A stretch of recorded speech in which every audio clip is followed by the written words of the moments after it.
Salut à toi, bienvenue sur MyWay Finance. Aujourd'hui, je te réalise une vidéo afin de faire le point sur mon portefeuille crypto-monnaie sur l'exchange Bitpanda ayant pour objectif d'atteindre les 160 000 $. Je vais passer une à une les crypto-monnaies et te donner mon avis dessus. C'est parti.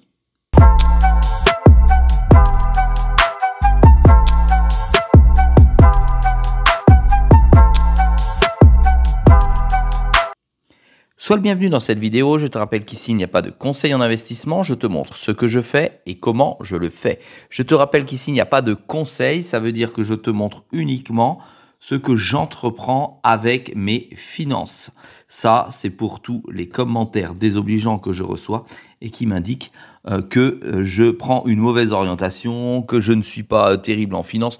Peu importe ce qu'on est en train de me dire, je vous rappelle que je vous montre uniquement librement ce que je fais, à vous de suivre ma chaîne ou pas du tout.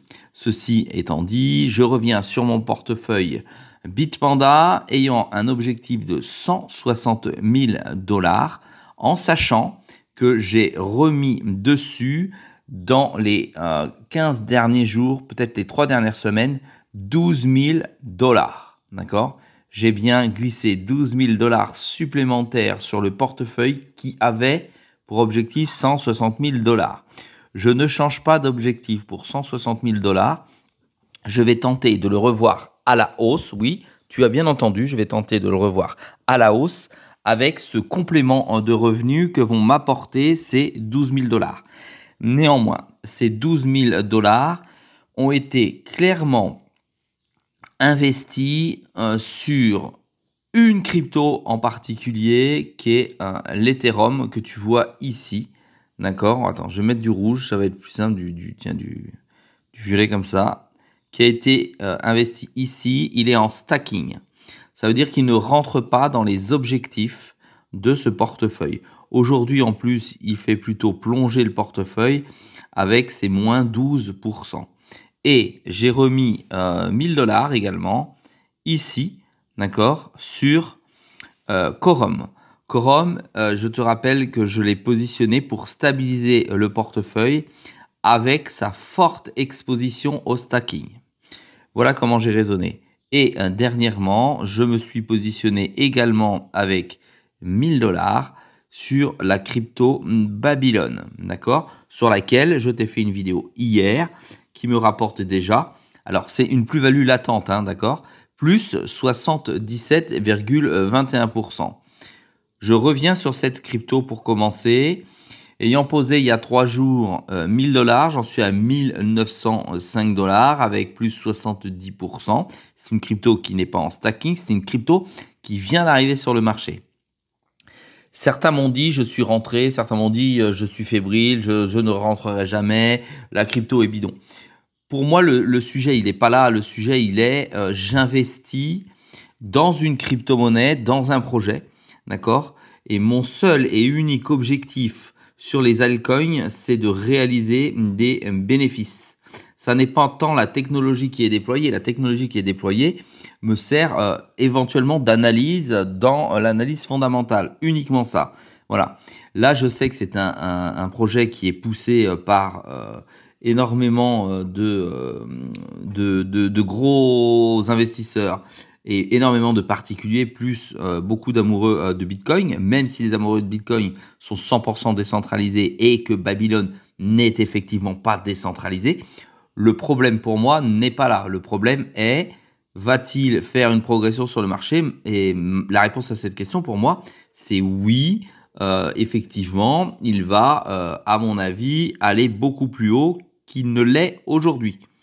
Ça ne veut pas dire que je vais rester vitam aeternam dessus. Je suis simplement positionné pour réaliser des bénéfices. Je suis très clair là-dessus. Il se peut que dès demain après-midi ou dès cet après-midi ou dès mardi, je sorte parce que à la lecture du graphique, je me rends compte qu'il est plutôt en train de se tasser. D'ailleurs, tu regardes ça comme ça, hop, tu vois qu'ici, il y a une limite. Tu vois qu'ici, il y a un support, donc résistance-support. Voilà, s'il vient taper là, il remonte, bah c'est bien, je vais rester. S'il commence à casser ici, les 14 centimes, eh bien, je vais aller regarder de plus près pour voir si je sors de Babylone et ça m'empêchera pas de rentrer de nouveau dessus. Donc pour l'instant, je suis incapable, mais vraiment incapable, avec toute la bonne volonté du monde, de réaliser une analyse et de mettre mes objectifs, parce que l'analyse ne porterait que sur le projet et non pas sur le cours, pour une simple et bonne raison, c'est que le cours, ben, il est court, tu vois, et on est rentré là, il a chuté, je suis rentré ici, il est monté là, peut-être qu'il va redescendre en dessous, j'en sais rien, je ne suis pas devin encore une fois, et à ce moment-là, eh bien, je sortirai, tu vois, peut-être dans les 12 ici, où il y a quelque chose si ça rebondit pas, ou alors là, un petit peu plus haut dans les 14. Mais en tout cas, toujours est-il que c'est un projet qui va, à mon avis, porter énormément de personnes sur le devant de la scène et servir beaucoup de personnes qui auront investi dessus. Le reste, je n'en sais strictement rien, soyons clairs là-dessus. Allez, le portefeuille global aujourd'hui est arrivé à l'équilibre en sachant qu'il y a quand même 12% de perte sur une valeur de 10 000 $ qui se trouve à l'intérieur sur l'Ethereum. J'ai maintenant une réserve de valeur qui est ici de 4 756 $ qui normalement devraient être réservés, c'est pas devrait, c'est ils sont réservés à l'XRP parce que j'ai une position acheteuse aujourd'hui sur Fusion, qui est la plateforme professionnelle de Bitpanda. Donc j'attends. Le problème, c'est que j'ai mis mon ordre d'achat à 1,50 $, c'est-à-dire qu'elle n'est pas prête de passer avec ce qui est en train de se profiler. Tant mieux à la limite. Ensuite, j'ai Bit&Sor. Bit&Sor, comme tu vois, perte de 35%. Dans les dernières 24 heures, ça a pris plus 1,43. Dans les derniers 7 jours, plus 13%. Il remonte convenablement. Donc, j'attends patiemment que celui-ci dépasse ce prix pour aller atteindre mes objectifs. Dans une prochaine vidéo, je te rappellerai l'ensemble des objectifs de mon portefeuille. On les calculera pour voir si ça atteint toujours 160 000 $. Hedera, très très bon investissement avec le H-bar, plus 146% de plus-value latente aujourd'hui. C'est un jeton que je garde naturellement en portefeuille, nullement l'intention de bouger. Babylone, je t'en ai parlé. ANKR, projet de fonds qui a quand même légèrement progressé dans les 24 heures, plus 3,41 et dans les 7 derniers jours, plus 1,46. C'est pas beau, c'est pas bien. Je crois quand même en ce projet puisqu'il réunit énormément d'autres acteurs, d'autres blockchains, d'autres projets.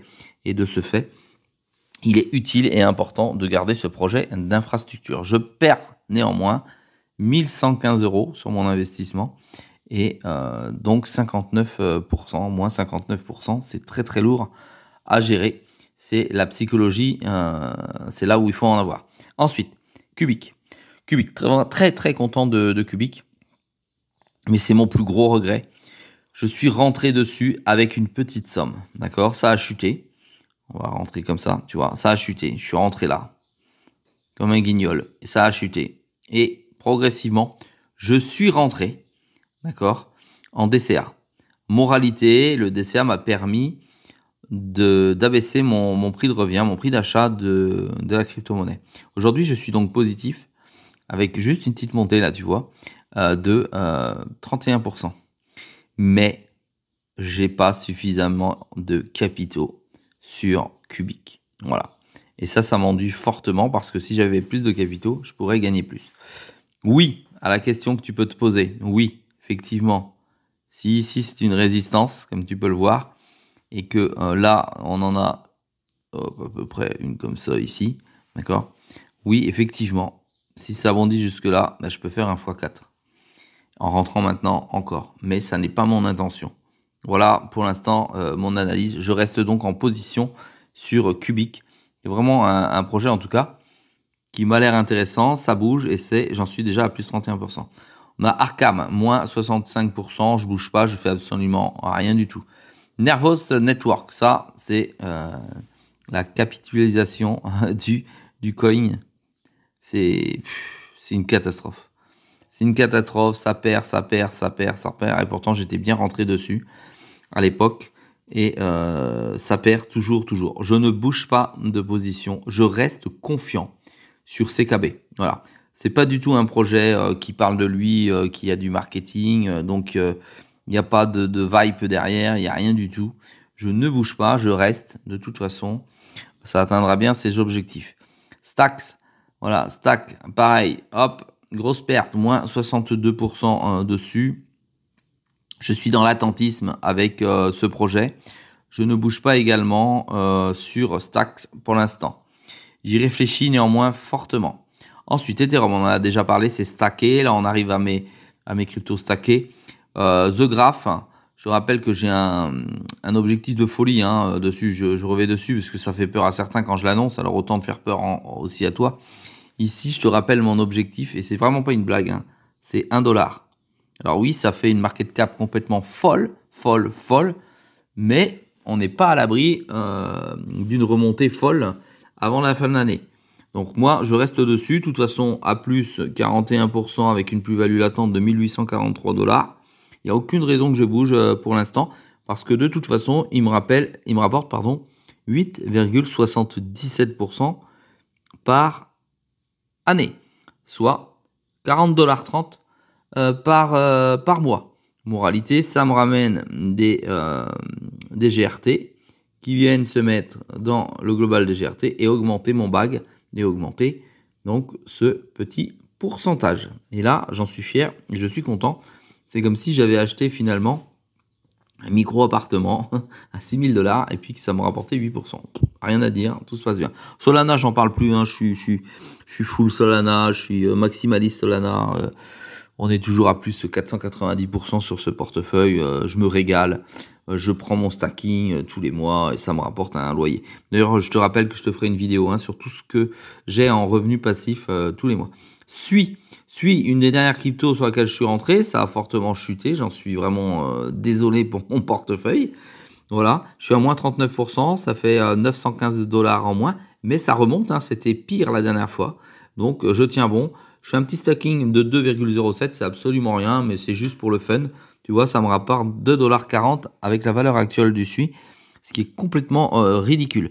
Naturellement, je ne bouge pas. Ça, c'est une crypto-monnaie que j'ai et que je garde parce que c'est pour du long terme. Après SUI, nous avons Quorum. Quorum, je t'en ai déjà parlé, je t'ai fait une vidéo hier. Je te laisse aller la voir. Core DAO. Je vais faire bondir certaines personnes. On peut le comparer à Babylone. D'accord, ce sont deux projets. Un qui est complètement libre, c'est Core DAO. Un qui est complètement ou presque centralisé à 100%, c'est Babylone. Voilà, on a deux projets complètement différents qui se positionnent sur la blockchain de Bitcoin, ou en tout cas sur le projet Bitcoin. D'accord ? C'est pour ça que je me suis positionné dessus. Par contre, celui-ci, il profite moins bien de la vibe, puisque tu vois, moins 53,23% avec une perte de 510 $ latente. C'est un projet néanmoins qui est stacké, donc c'est pas pour ça que je pleurniche, parce que ça me rapporte, waouh, la grosse somme de, attention, tiens-toi bien dans ta chaise, 1,58 $ par mois. Voilà, ça m'enrichit fortement et tu m'envoies ravi. Voilà pour l'explication de mon portefeuille qui est donc aujourd'hui à l'équilibre. Je ne perds rien, ça ne me rapporte rien. Tu vois qu'il y a des pertes et des gains.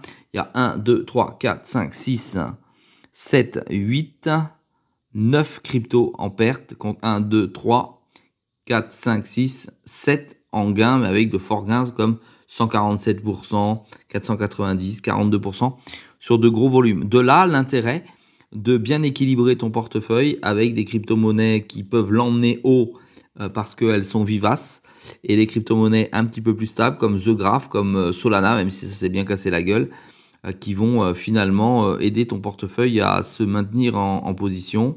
On a Hedera également, qui est de fond. On a ici le Best, qui est la crypto de Bitpanda, qui permet de maintenir également le portefeuille. Voilà pour le passage en revue de mon portefeuille sur Bitpanda. Je ne manquerai pas de passer en revue rapidement mon prochain portefeuille, qui est le portefeuille Alt Season, qui a un objectif d'atteindre les 100 000 $. Je l'ai remis sur un autre portfolio avec une autre approche pour que tenter de mieux t'expliquer cette stratégie qui est différente de celle sur Bitpanda.